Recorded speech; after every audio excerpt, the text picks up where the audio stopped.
Before I start turning it over, I've got a sauce bottle, and I'm reasonably sure quadrajets are like Hollies and that they vent to the float bowl. So I went ahead and kind of filled that up. I'm gonna give it a little slosh of gas in there. Then I'm gonna get rid of that gas way over yonder in case I get a little backfire.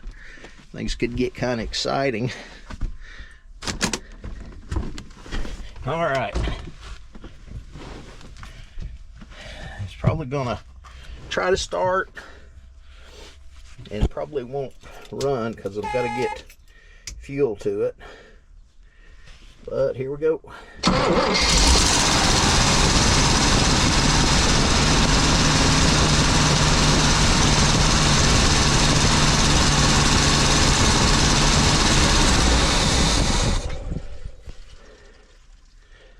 Well, it sounded pretty good.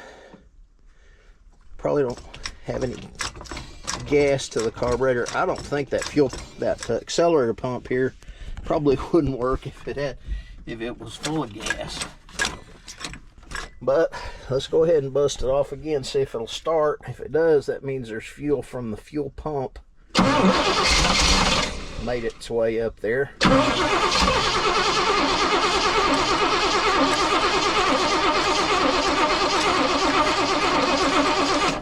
Nope, not gonna do it. So I'm gonna go grab that tank and or that squirt bottle and fill that float bowl up again.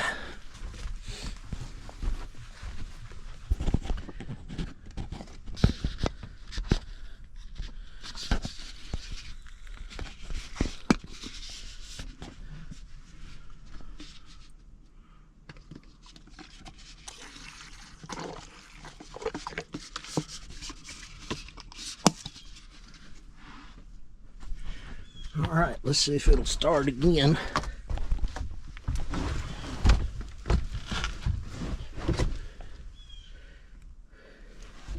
Should start with the fuel that's in the bowl again, but we'll see.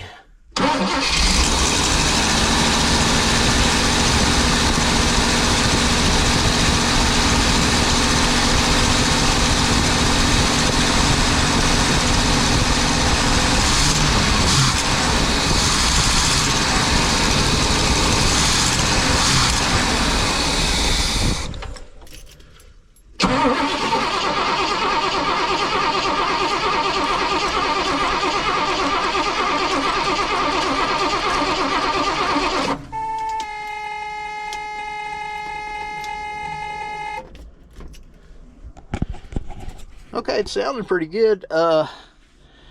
Possibility that it's just not pulling the fuel up to it.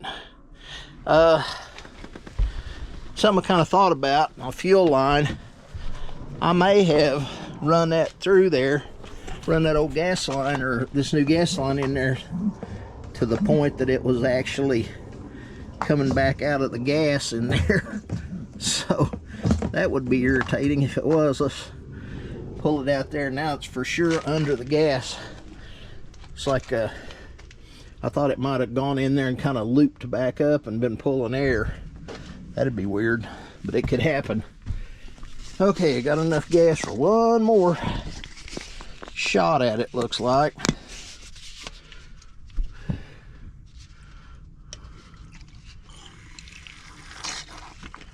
That got her good and full. Good thing about it is it's busting off good. When it does start, it seems like it starts right up. Of course, none of the choke is working correctly. It's closed, which is no big deal. Let's see here.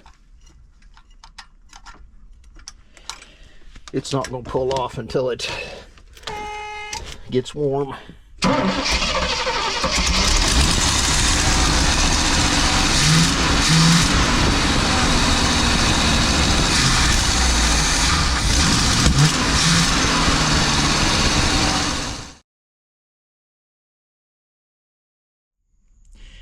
Well, I got that dude to bust off a while ago, and let it heat up a little bit, and thought I was taking footage of it, and of course it's not there. So anyway, I'm going to try to fire it back up. Got the gas line in the gas can. I cut the ends off of those two 5/8 hoses. I think they're both 5/8 anyway, and pushed them on. It was leaking from one of them. It may still leak, but I put the radiator cap loose, so maybe it won't leak so bad.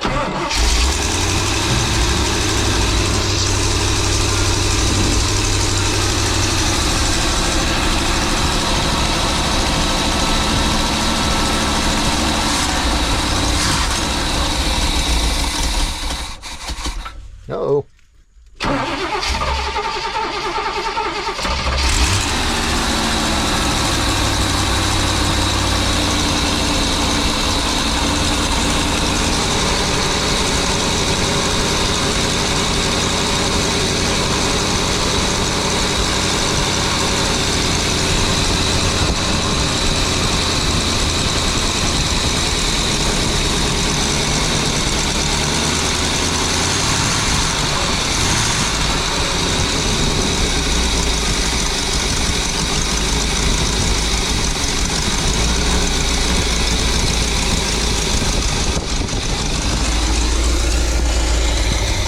Oil pressure is up nice.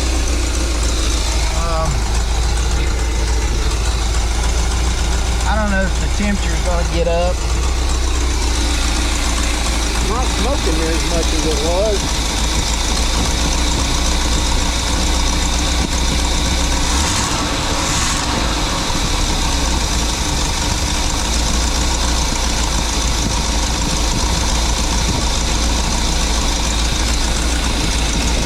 Got a leak of water from somewhere.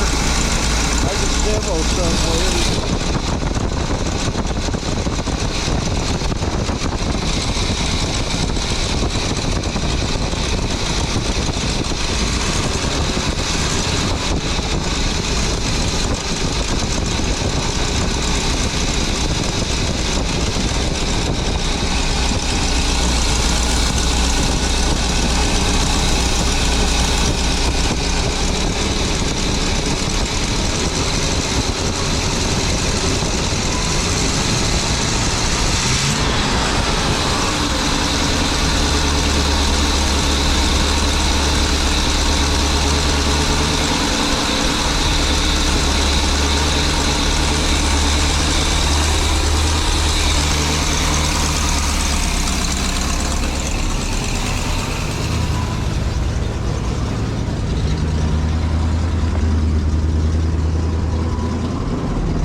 Sounded pretty good. I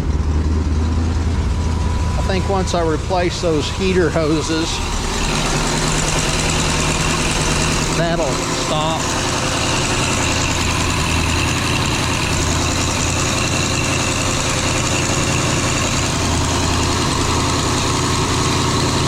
Got some smoke coming from down there. I think it's probably exhaust getting hot and burning off some of the oil. I know I dropped oil on this side.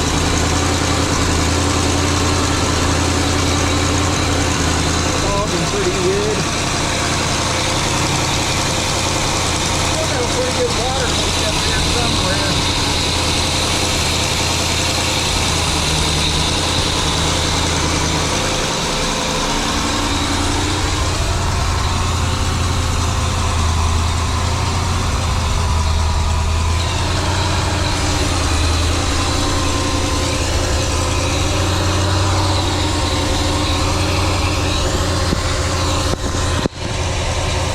Temp might be easing up a little bit. Of course, who knows what kind of shape fuel sensor's in. They seem to be, I should say.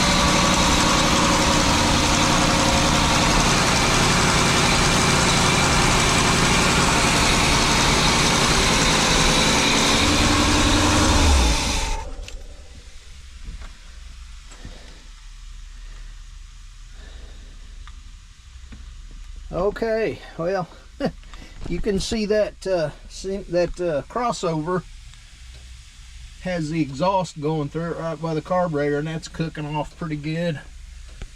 I thought that was leaking right there, but I think it's just hot where it's on that crossover. I don't know where that's leaking from. Could be any of a number of places. I'll tear into that and change the thermostat out, and maybe I'll be able to see it when I get to that point of changing out the thermostat. Okay. Well, I wanted you to hear it run. I thought I had some good footage a while ago. Let's go ahead and take this battery cable loose.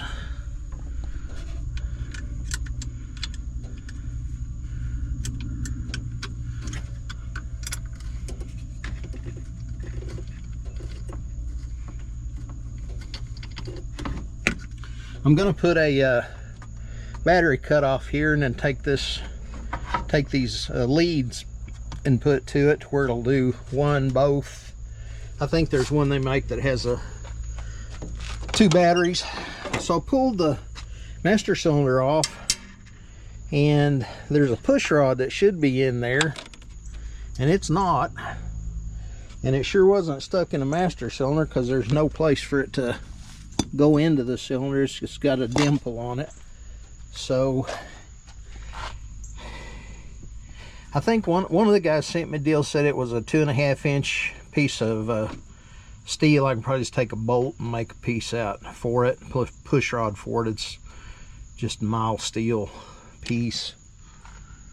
And let's go around and I'll show you the rest of the stuff I've done to it. And we'll take that first piece of video I've got and graft it with this one, at least put out something so you guys can see I haven't been slacking. And so it's Sunday, August 11th, and got it running more or less. Well, I've got it started. Let's call it, let's say I got it started, because I'm not quite ready to take it down to the sonic. Show you a little bit of other stuff I've done. Pull the old shades down there in the kitchen. I've still got all the back shades to pull down. I take them apart, take them down, and put a mark where they're from. Front left, kitchen left, whatever. That sucker about scared me to death a while ago. Had it aired up to about 65 pounds. Sitting there, and I was in the shop at the edge of the garage, and it blew out. Dina came out of the house like, what's that noise? I'm like, I don't know. Nothing's on fire though. So that's all I could find. I found a glass for this. A fella in Knoxville has. I gotta run over and get it. It's a long ways to Knoxville, but it'll be a fun trip. I put the molding back on here, and it's about ugly, but I think I'm gonna get some chrome striping tape and run along here, flip it over, and then trim it back here to kind of, you know, for a stopgap thing to make it look a little better over the next few years till I get around to painting it. Got to figure out that master cylinder thing, and still need some battery hold downs, but got the molding on both sides. That was a lot of work. All that little stuff down there is adhesive off the back of it. It hardened up hard as a rock. And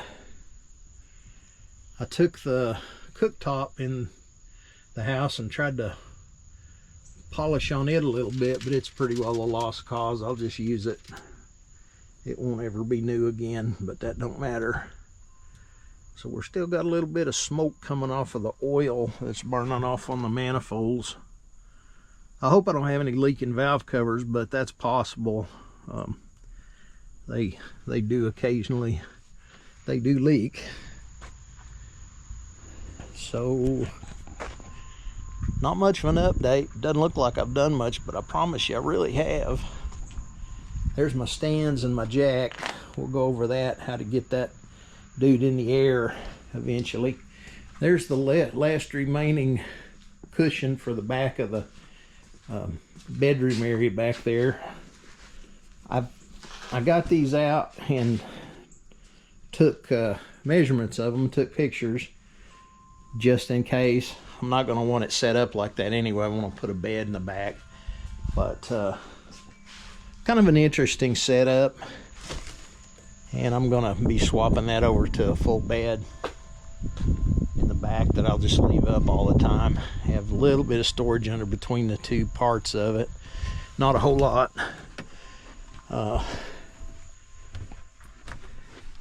It'll take a full-size bed. Actually, if I can find a full XL, it would take a full XL, but the full XL's, I think, the same size as a queen, only narrower. A queen bed's too wide for it. Laying it this way, it's about 5 inches too wide, so that's not going to work out. Full size will work. I'd like to have a little bit extra length to stretch out on the full size, so the full size XL if I can find it, but if I can't, no biggie. Full of work. Haven't really done much else. Seems like I have, but it's been hot. So I'm gonna take these seats out and just trash them, because every time I sit in them I end up just covered with powder from the cushions going to earth. Toyota Sienna and Honda Odysseys, a couple of van seats that work out really good for those, so I'll keep my eye out and I'll find one of the two and make that work. So all right, thanks for watching, thanks for dropping by. I appreciate it. Just a little update, and check back with me later and we'll have some more.